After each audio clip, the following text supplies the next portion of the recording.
안녕하세요, 여러분. 소울 스토리타임에 오신 것을 환영합니다. 오늘부터 일본 미스터리의 거장, 히가시노 게이고 작가의 살인의 문 한 권을 시작합니다. 누구에게나 살인의 문은 열려 있다. 하지만 그 문을 넘어서는 순간 다시는 돌아갈 수 없습니다. 과연 그 문 너머에는 무엇이 기다리고 있을까요? 지금 함께 그 비밀 속으로 들어가 보시겠어요? 시작합니다. 12장. 아버지는 여전히 시마코에게 농락당하고 있었다. 거의 매일 밤 외출했고 새벽이나 다음날 아침에야 집에 돌아왔다. 다음 날이 휴일인 경우에는 한낮이 되도록 돌아오지 않을 때도 있었다. 낮에는 잠만 잤고 아파트 관리 업무는 거의 내팽개친 상태였다. 이름만 관리실이지 날이면 날마다 비어있는 꼴을 보다 못해 내가 방과 후에 관리실에 가서 앉아있곤 했다. 세입자들은 내가 오기를 기다렸다는 듯이 들이닥쳐서 갖가지 불평을 늘어놓았다. 복도 전구는 언제 교체해 줄 거야? 어두워서 위험하잖아. 윗집 베란다에서 빗물이 샌다고 했잖아. 벌써 2주나 됐는데 뭘 그렇게 꾸물거려? 우리 집 창문 밑에 고양이가 죽어 있어. 빨리 치워야지. 썩으면 냄새 난단 말이야. 아버지에게 그런 민원사항을 전하지 않은 건 아니었다. 관리 일지에도 기록해두고 칠판에도 적어두고 아버지에게 직접 얘기하기도 했다. 그러나 아버지는 늘 만취 상태로 돌아왔고 일지나 칠판은 거들떠보지도 않았다. 그런 와중에도 어느 세입자가 직접 아버지에게 불만을 털어놓았는지 하루는 밥을 먹으면서 문득 중얼거렸다. 아파트 관리인이란 참 골치 아픈 직업이야. 의외로 할 일이 많다니까. 이제 와서 뜬금없이 무슨 소리인가 싶어. 나는 그야 당연하죠. 입주민들이 편히 살도록 돌봐야 하니까요. 라고 대답했다. 그러자 아버지가 하고 잠시 생각하는 표정을 짓더니 우리가 관리까지 맡겠다고 한 건 잘못인지도 몰라. 사람을 고용하면 어떨까? 라고 말하는 것이었다. 정말 어이가 없었다. 사람을 고용할 여유가 없으니까 우리가 직접 하기로 한 것 아닌가. 게다가 관리인을 들이면 우리는 관리실에서 살 수 없게 된다. 그렇듯 아버지는 일할 의욕이 전혀 없었고 머릿속에 여자랑 놀 생각만 가득했다. 전에는 이런 얼간이가 아니었는데.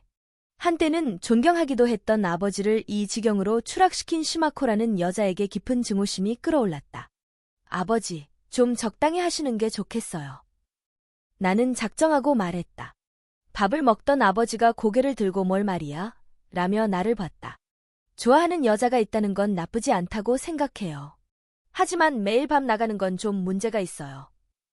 아들이 여자 문제를 지적하자 겸연쩍어진 아버지는 그런 모습을 감추려는 듯 성난 표정을 지었다. 그게 무슨 엉뚱한 소리냐? 어린 놈이 건방지게. 내가 나가는 건 사업상 만날 사람이 있어서야. 아버지 하는 일에 나서지 마라.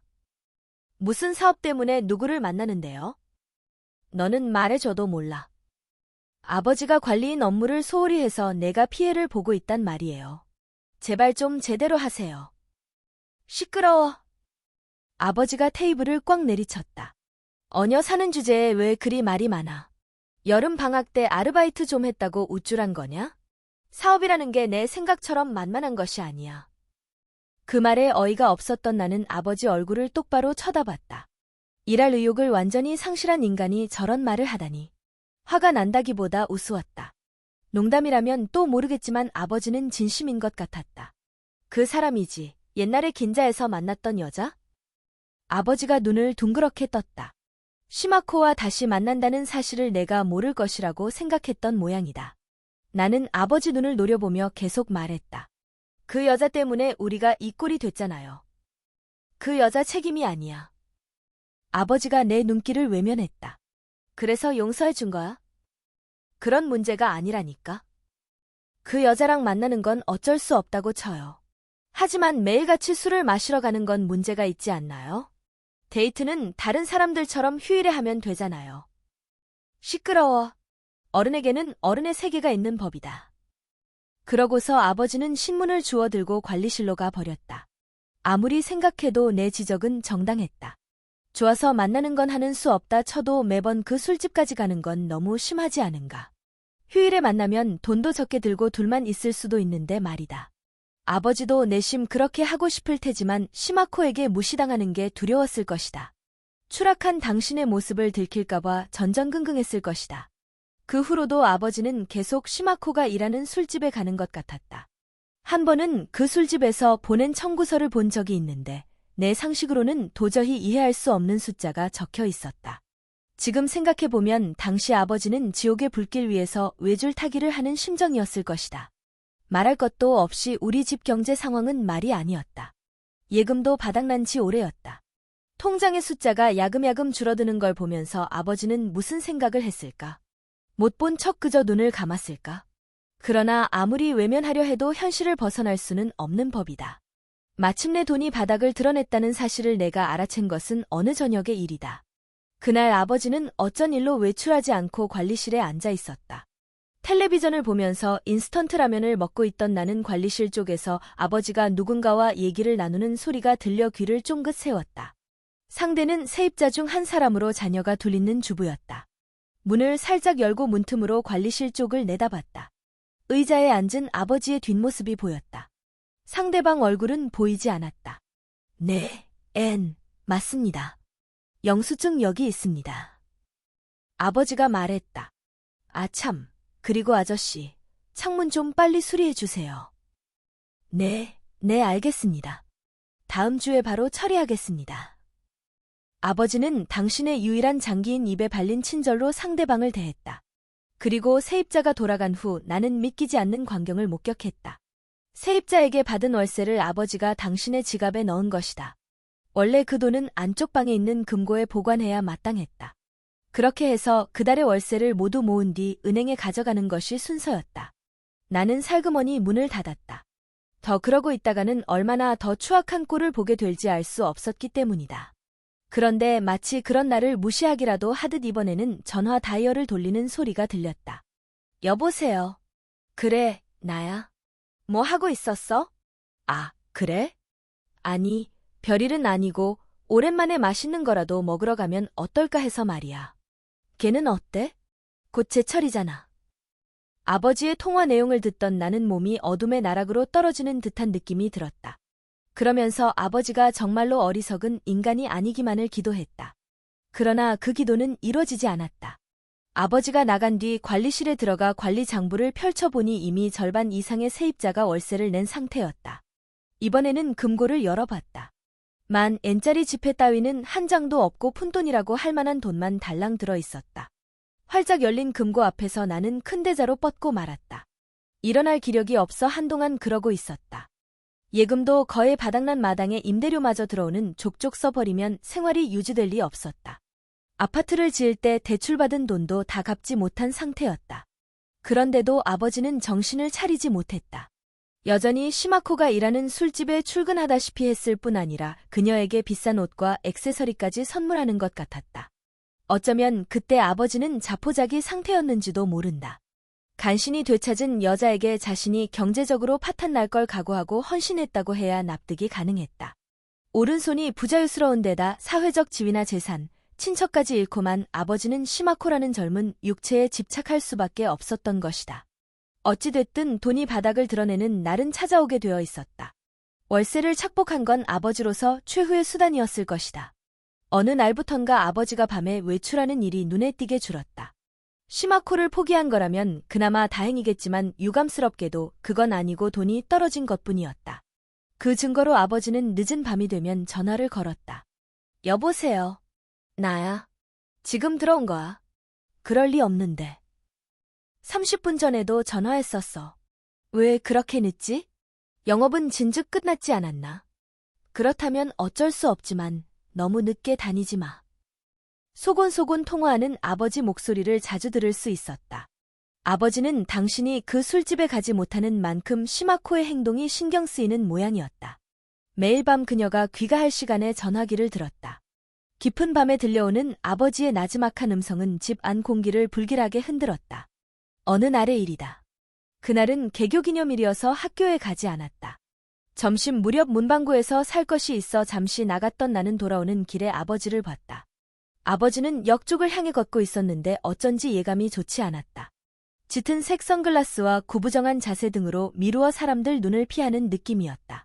나는 그 즉시 아버지를 따라붙었다. 이런 식으로 미행하는 것이 벌써 몇 번째인지 몰랐다. 아버지가 전철표를 끊는 걸 보며 의심은 확신으로 바뀌었다. 당시 아버지는 전철을 타는 일이 거의 없었던 것이다. 정기권이 있던 나는 그걸로 개찰구를 통과했다. 그리고 승강장까지 따라가 약간 떨어진 곳에서 아버지를 지켜봤다. 아버지는 내가 미행한다는 사실을 전혀 모르는 듯했다. 아버지 손에는 유명 베이커리의 케이크 상자가 들려 있었다. 잠시 후 전철이 들어왔다. 아버지를 뒤따라 전철을 탔다. 아버지는 세 번째 정거장에서 내렸다. 생각보다 가까운 거리라 의아했다. 이 정도 거리라면 자전거를 타도 됐을 텐데 말이다. 역을 나선 아버지는 어느 주택가로 향했다. 상점이 별로 없는 곳이어서 미행하기 쉽지 않았다. 만일 아버지가 한 번이라도 뒤돌아봤다면 들켰을지도 모른다. 하지만 아버지의 머릿속에는 이제부터 만날 상대에 대한 생각만 가득한 것 같았다. 새로 지은 하얀색 맨션 앞에 도착한 아버지는 그곳이 익숙한 듯 주저없이 안으로 들어갔다. 나는 건물 밖에서 맨션 복도가 한눈에 보이는 곳을 찾아 그곳에서 아버지가 나타나기를 기다렸다. 잠시 후 아버지가 2층 복도의 모습을 드러냈다. 그리고 두 번째 집 앞에 멈춰 서더니 주머니에서 열쇠를 꺼내 문을 열었다. 아버지는 두 집 살림을 하고 있었던 것이다. 30분 정도 기다렸지만 아버지가 나올 기미가 보이지 않자 나는 용기를 내어 건물 안으로 들어갔다. 아버지가 들어간 집 앞에 서서 안에서 들려오는 소리에 귀를 기울였다. 그러나 우리가 사는 난림 아파트와는 달리 아무 소리도 들리지 않았다. 더는 할 수 있는 일이 없어 그저 문만 바라보았다. 한동안 그러고 있는데 문 바로 안쪽에서 인기척이 들렸다. 나는 깜짝 놀라 들어온 방향과 반대쪽으로 내달렸다. 복도 모퉁이까지 가서 몸을 숨기고 상황을 관찰했다. 문이 열리고 아버지가 나왔다. 뒤를 이어 시마코도 나왔다. 그녀는 스웨터에 플레어 스커트를 입고 머리를 뒤로 아무렇게나 묶은 모습이었다. 그럼 내일 또 올게. 아버지의 말에 그녀는 기다릴게요 라고 대답하고 아버지가 계단 아래로 사라질 때까지 지켜보고 있었다. 시마코가 집으로 들어가는 것을 확인한 후 나도 계단을 향해 움직였다. 그런데 그녀의 집 앞을 지나치려 했을 때 느닷없이 문이 벌컥 열리더니 안에서 그녀가 나왔다. 하마터면 문에 부딪힐 뻔했던 나는 놀란 표정으로 서서 그녀를 바라보았다. 마지막으로 본 것이 수년 전이므로 나를 기억하지 못할 것 같아 모르는 척 지나가려는 순간 그녀가 잠깐만요. 하고 나를 불렀다. 하는 수 없이 뒤를 돌아봤다. 시마코가 내게 다가왔다. 너는 다즈마 씨의. 그녀는 나를 기억하고 있었다. 시치미를 뗄 수 없어 천천히 고개를 끄덕했다. 역시 그렇구나. 못 본 사이에 이렇게 컸네. 그런데 여긴 어떻게? 대답할 말이 없어 나는 입을 다물었다. 아버지를 미행했니? 역시 대답하지 않았지만 그건 긍정한 것이나 다름없었다. 그랬구나. 알겠다는 듯 고개를 끄덕이던 그녀가 팔짱을 끼고 나를 빤히 바라봤다. 나한테 무슨 용건이라도? 아니요. 라고 대답하려다가 문득 한 가지 생각이 떠올랐다. 부탁이 있어요. 부탁이라. 그녀는 잠시 생각하다가 그럼 들어와. 하고 말했다. 그리고 내가 뭐라고 대꾸할 틈도 없이 현관문을 열었다. 안으로 들어서자 바로 복도가 있고 그 안쪽에 부엌이 있었다. 부엌 옆은 다다미 방으로 조그만 테이블과 텔레비전, 서랍장 등이 있었다. 물건들이 하나같이 새 것으로 보였다. 그리고 그 이상으로 눈길을 끄는 것이 방 한구석에 쌓여 있는 종이 박스였다. 종이 박스는 부엌 한쪽에도 쌓여 있었다. 아직 정리를 못했어. 이사 온 지 얼마 안 돼서 말이야. 이사했어요? 그래. 시마코가 의자를 권했다. 나는 말없이 앉았다. 그래서 부탁이라는 게 뭐지? 그녀가 물을 끓이기 시작했다. 식탁 위에 찻잔과 찻주전자가 있었다. 아버지도 이 찻잔을 사용했겠지 하며 두 사람이 이 식탁에 마주 앉아있는 모습을 상상했다. 내가 심호흡을 하자 그녀가 쿡 웃음을 터뜨렸다. 고등학생이 긴장해서 앉아있는 모습이 우스웠던 모양이다. 내가 용기를 내어 말했다. 아버지와 헤어져 주세요. 순간 시마코의 얼굴에서 웃음기가 사라졌다. 하지만 그녀는 이내 미소를 되찾았다. 에? 아버지를 좋아하지도 않잖아요. 그런데 왜? 사귀느냐 이거야? 나는 그녀의 눈에서 시선을 떼지 않은 채 고개를 끄덕했다. 후. 시마코가 한숨을 내뱉었다. 나 아버지 싫어하지 않아. 그리고 굉장히 잘해주셔서 감사하게 생각해. 그런데도 안 돼? 결혼할 것도 아니잖아요. 결혼? 아버지가 그런 얘기는 꺼내지도 않았어. 그러니 나도 생각해 본 적이 없고. 그럴 리 없었다. 아버지는 시마코를 독점하고 싶어 했다.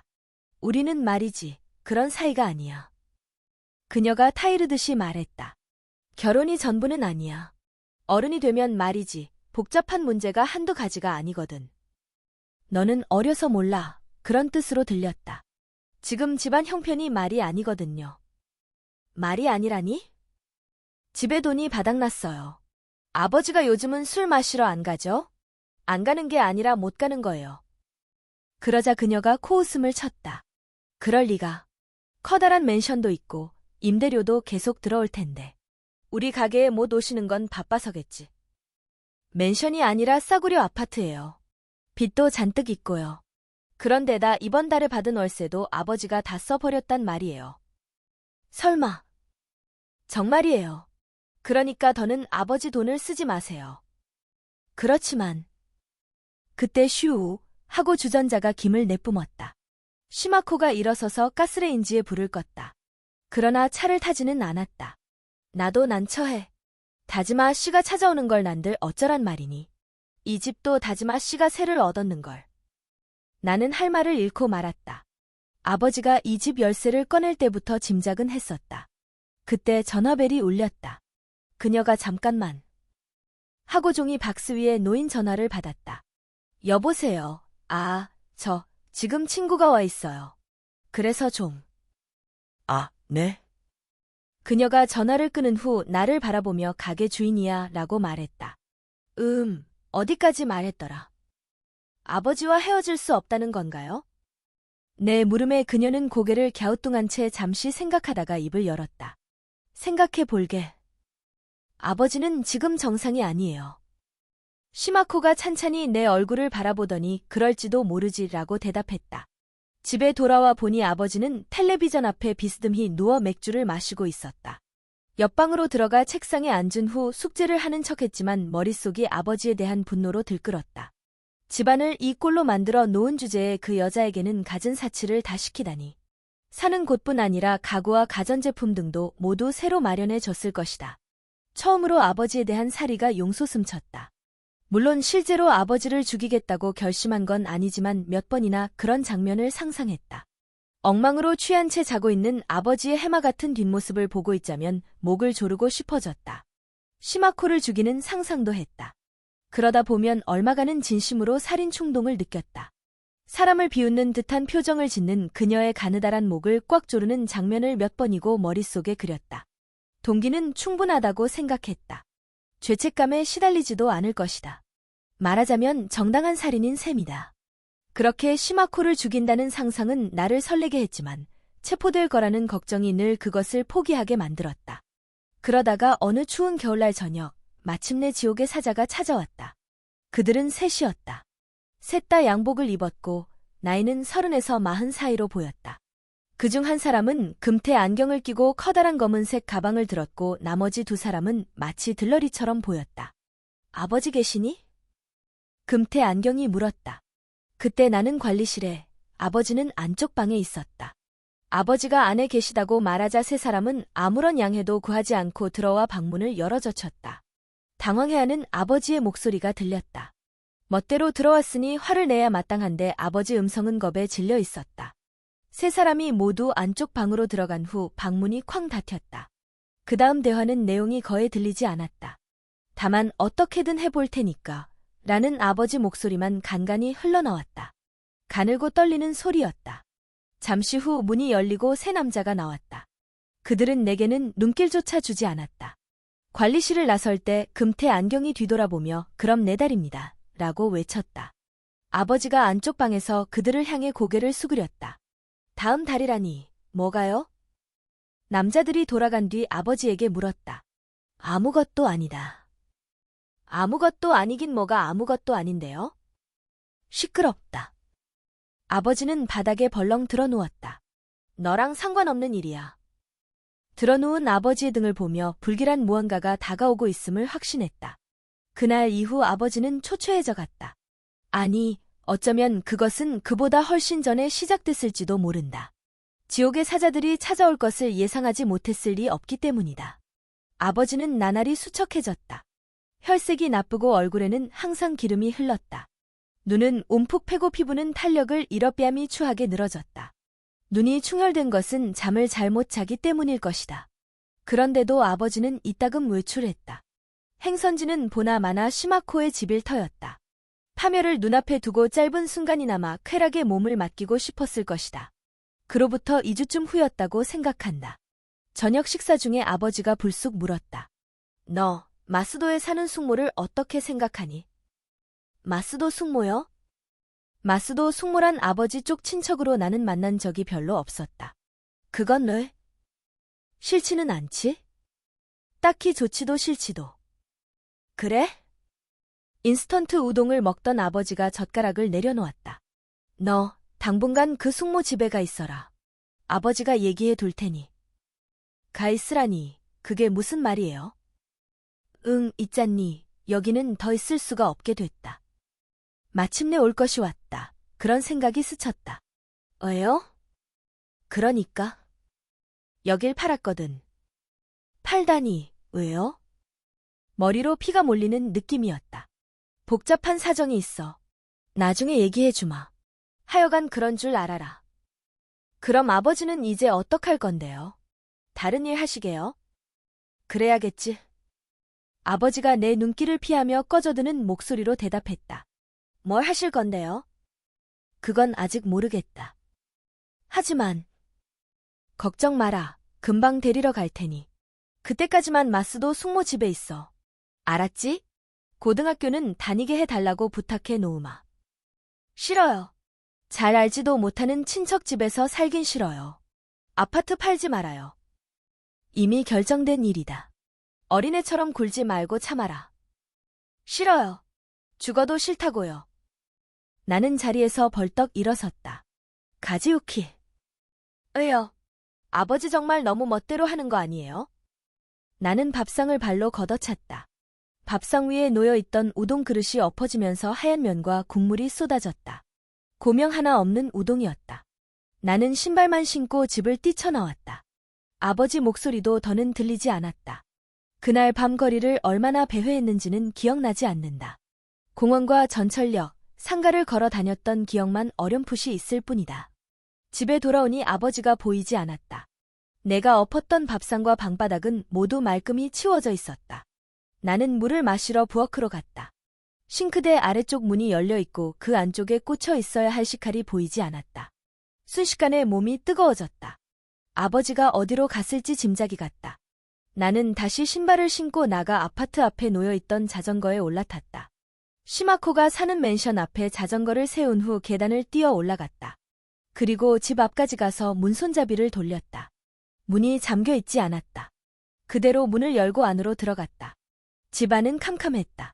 벽을 더듬어 스위치를 눌렀지만 불이 들어오지 않았다.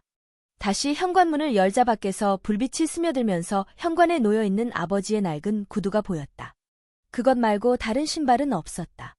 문을 닫자 집안이 다시 옅은 어둠 속에 빠졌다. 손으로 벽을 더듬으며 안쪽으로 들어갔다. 부엌에 발을 들여놓는 순간 전에 왔을 때와는 뭔가 다르다는 생각이 들었다. 나는 그 자리에 선 채 어둠에 눈이 좀 더 있기를 기다렸다. 마침내 흐릿하게나마 집 안의 모습이 눈에 들어왔다. 그리고 무엇이 달라졌는지 알게 됐다. 한마디로 모든 것이 달라져 있었다. 전부 사라진 것이다. 식탁도, 내가 앉았던 의자도, 종이 박스들도 사라지고 없었다. 옆방을 들여다보던 나는 흠칫했다. 방 한가운데에 거무스름한 사람 형체가 있었다. 아버지였다.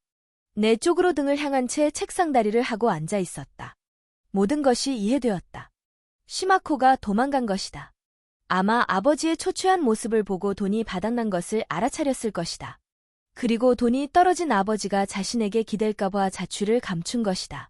아버지에게서 가로챈 것들과 함께 말이다. 바닥에 아버지가 들고 왔을 식칼이 떨어져 있었다. 아버지는 시마코를 죽이고 자신도 죽을 작정이었을 것이다. 나는 식칼을 주워들고 다시금 아버지 등을 바라봤다. 이 얼마나 비참한 뒷모습이란 말인가. 이 얼마나 어리석은 인간이란 말인가. 증오라기보다는 혐오에 가까운 감정이 치밀었다. 이렇게 멍청한 인간의 자식이라서 나 역시 괴롭힘을 당했던 것이다. 보기만 해도 불쾌해지는 뒷모습이었다. 칼을 든 손에 힘이 들어갔다. 나는 한 걸음 아버지에게 다가갔다. 찌르고 싶지? 아버지가 느닷없이 중얼거렸다. 낡은 우물 밑바닥에서 들려오는 듯한 소리였다. 나도 모르게 몸이 굳어졌다. 찔러도 좋아. 그 말을 하고서 아버지는 천천히 내 쪽으로 몸을 돌렸다. 그리고 무릎을 꿇더니 고개를 숙였다. 미안하다. 이것밖에 안 되는 압이라서. 그 모습을 본 순간 내 혐오감은 정점에 달했다. 나는 칼을 내 어깨 높이로 치켜들었다. 이대로 내려찍기만 하면 돼 하고 생각한 순간 아버지가 고개를 들었다. 아니면 같이 죽을까? 아버지 얼굴이 눈물로 번들거렸다. 그런데도 표정은 웃고 있었다. 완전히 혼이 나가 버린 듯한 웃음이었다. 한 줄기 차가운 바람이 가슴속을 훑고 지나갔다. 동시에 뭔가 빨려나가는 것을 느꼈다. 분노의 충동이 내게서 빠져나간 것이다. 나는 칼을 휘두를 기력을 잃고 말았다. 오른손을 늘어뜨리는 것과 동시에 칼이 손에서 미끄러져 떨어졌다. 그대로 돌아서서 현관으로 향했다. 신발을 신고 뒤도 돌아보지 않고 그곳을 나왔다. 자, 여러분. 오늘은 히가시노 게이고의 살인의 문 한 권, 12장까지 함께 들으셨습니다. 살인이라는 무거운 주제, 그리고 점점 조여오는 긴장감. 다음 챕터에서는 어떤 반전이 우리를 기다리고 있을까요? 다음 이야기에서 만나요. 편안한 밤 되세요. 안녕.